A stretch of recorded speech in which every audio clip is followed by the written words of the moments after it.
So, last episode we talked about the board of directors being your first line of defense. In today's session, we are going to talk about digital social media marketing.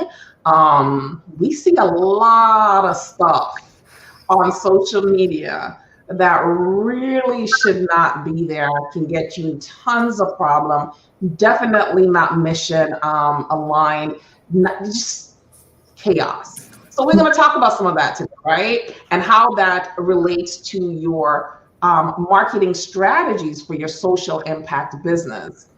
So my name is Tracy V. Allen. I am a social enterprise consultant and impact strategist. I help social enterprises to design, build, and fund their social ventures so that they can maximize their revenue and their community impact. I am Daphne Pettis. I am a social strategist, SOULCHIAL strategist, helping founders, nonprofit founders, with gaining clarity, helping them to actually make their vision plain so that they can walk out the vision for success and sustainability. I think I was froze for a second, but I am, I was, wasn't I? I'm Ty Boone. I'm owner of Ty Boone Consultant. I am a nonprofit success strategist and a program development strategist. I help organizations move from startup and struggle to sustainability and success without the headache and hassle. That's what my marketing coach told me like a long time ago. And I was like, girl, you don't know what you're talking about, but I used it anyway. So I like that little thing. Now we're talking about marketing. Right, here we go. Talking about marketing, Tracy. I'm gonna start because I'm already talking. Y'all's microphones on mute. There's a whole lot of stuff out here that we see, in these nonprofit social impact streets. And it's wild. It's really wild. And I like when Tracy, when you introduced yourself, you talked about the fact you said strategy. You said that a couple times.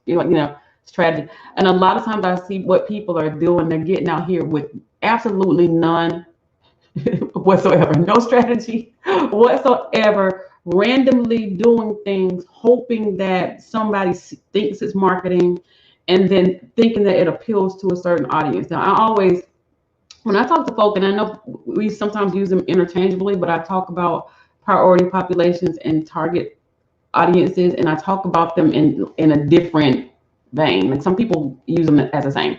But for nonprofits, when I talk about priority populations, and I think they've even changed to a more politically correct term than that now that you call them, but I'm thinking about the people that you serve. And when I say target audience, I'm thinking about those people who you're wanting to serve you in a nonprofit because you're targeting them for support. You're asking them for sponsorship. Usually when you're dealing with your priority population, they're going to come. If you got it, if you're giving away food, I'm coming to get it.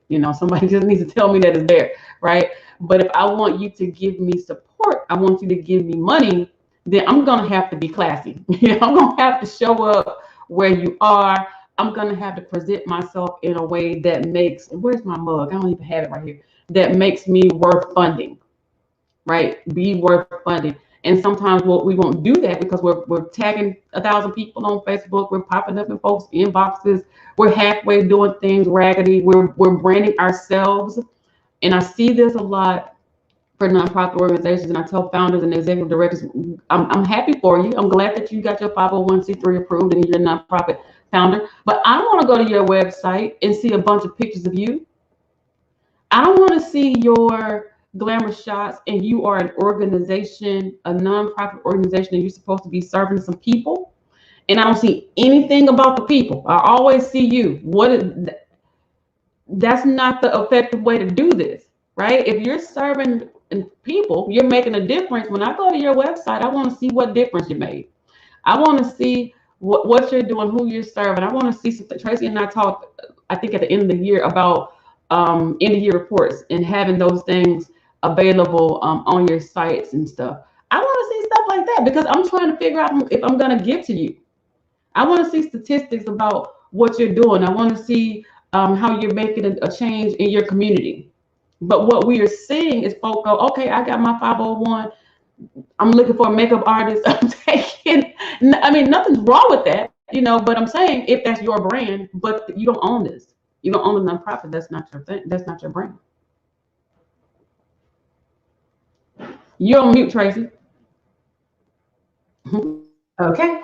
I totally agree with what you're saying, because I know that there are a lot of nonprofit organizations that when I used to strictly do nonprofits, they used to tell me, well, I want my accolades. I want people to know what I'm doing. I want people to know the difference that I'm making. I want to be on the local news, written up in a paper. So my strategy, or my answer for that is, if you work in and on your mission, staying mission aligned, the accolades will come organically to you. You don't have to go out there and showcase yourself as the organization, because again, you are not the organization. You are dispensable. It's a publicly owned entity. You don't owe it.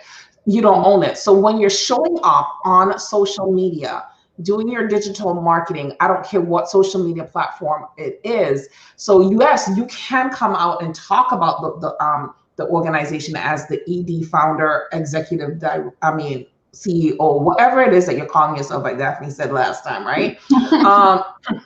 You can come out and you can definitely talk about the mission, the vision and the values of the organization, the products and the services and the programs that you offer, how you're impacting the company. You can be the face in that way. It should not be I-centric, okay? It should be organizational centric, with you as a spokesperson for said organization. So like Ty said, it shouldn't be glamour shots of yourself all over the place. It should be shots of you actually doing the work, right? So if you're at a food drive, I want to see shots at you at the food, looking like you're at the food drive, not going to the club, right?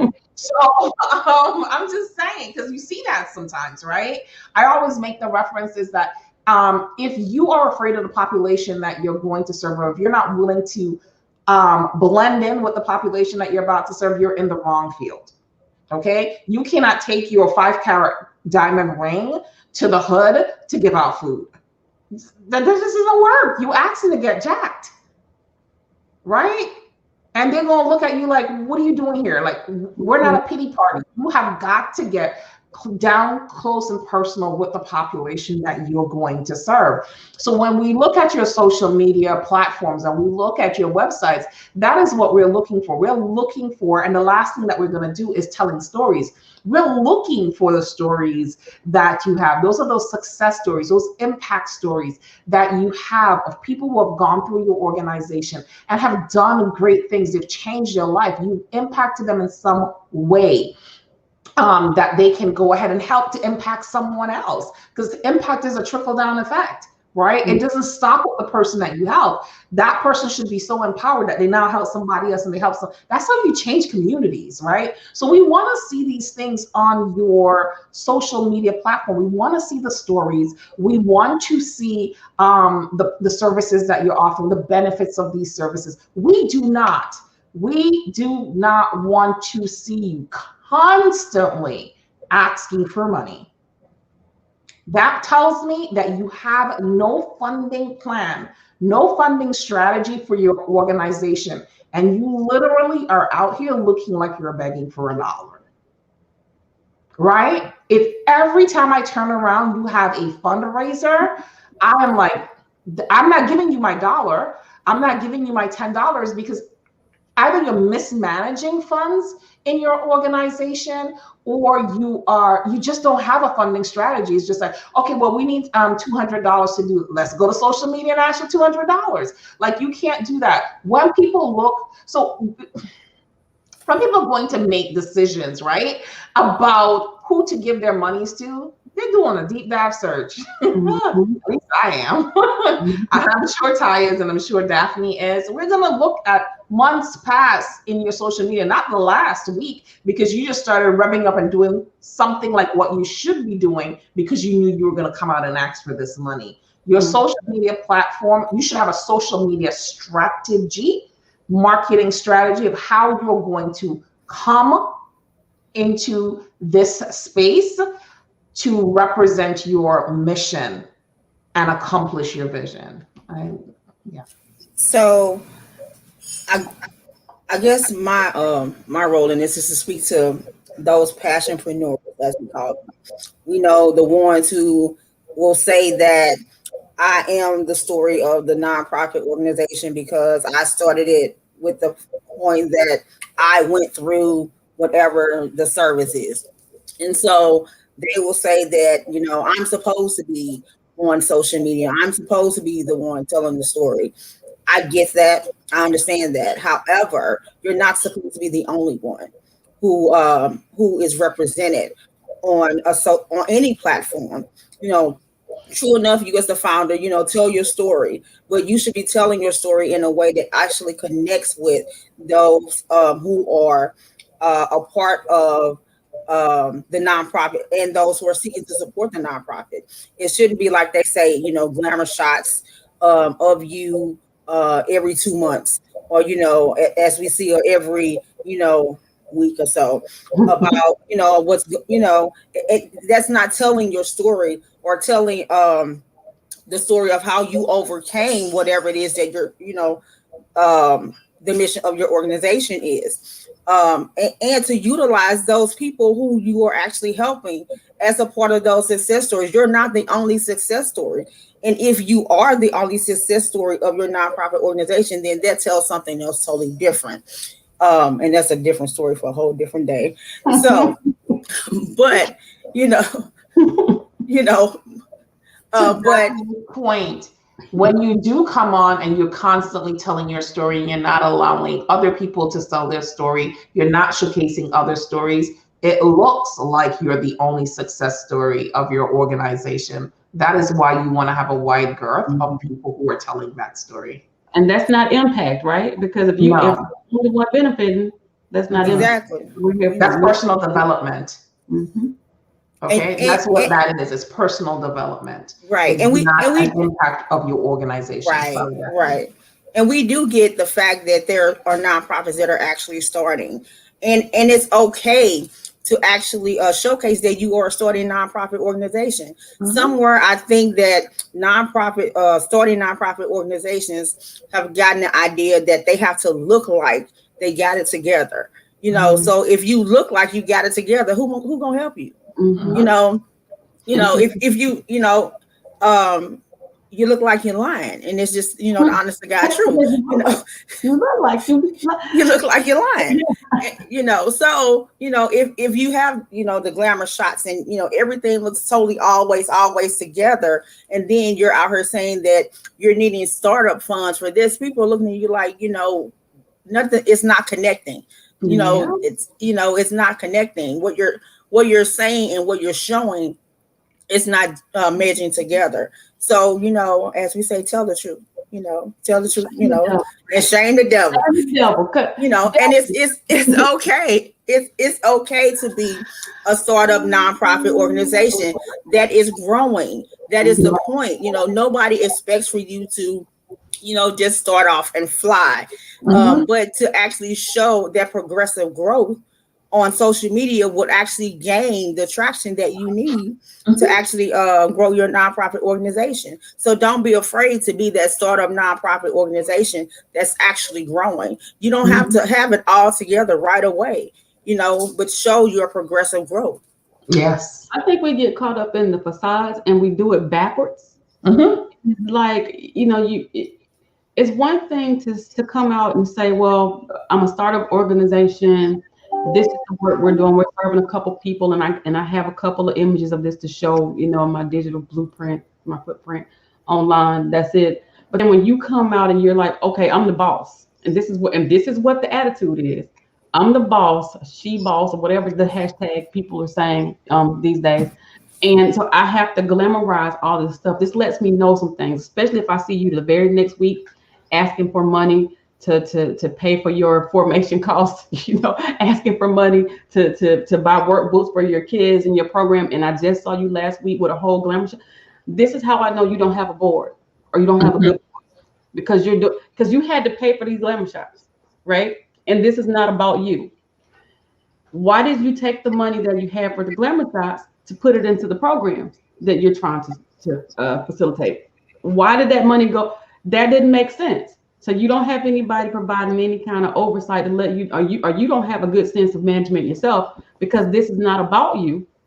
The first thing that you're supposed to do is take care of that population that you're supposed to serve. So if you got an extra $500 laying around, you choose to go do some glamour shots instead of serving this community. And then you're going to go out on Facebook or Instagram or whatever, and you're asking us to help you pay the utility bill at the office. Doesn't make sense to me at all. It just doesn't. And when somebody is coming through your website, you never know who is visiting your website or your social, you never know who's coming by there. And they see this stuff.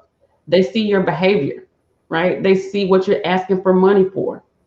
And then they start to develop distrust.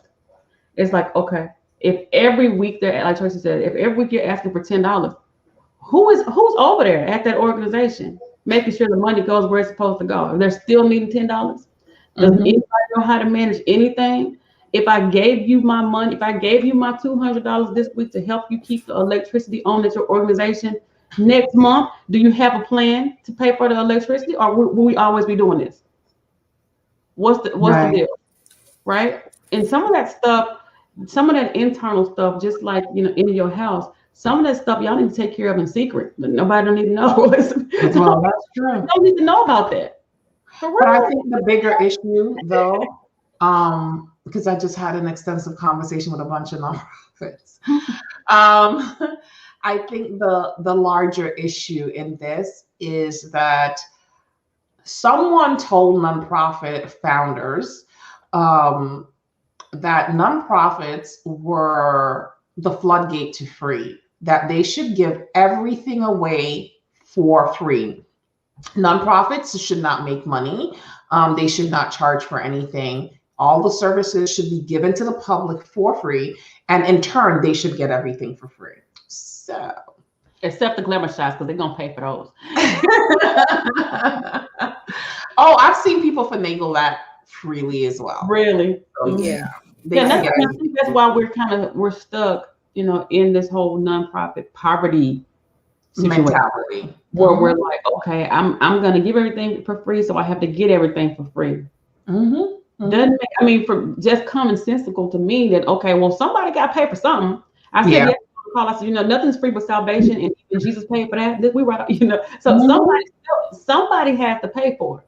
Yeah, it may not be you, it may not be you directly, but if you're getting sponsors to pay for things, when they check you out, when they check out your website, because they will do it.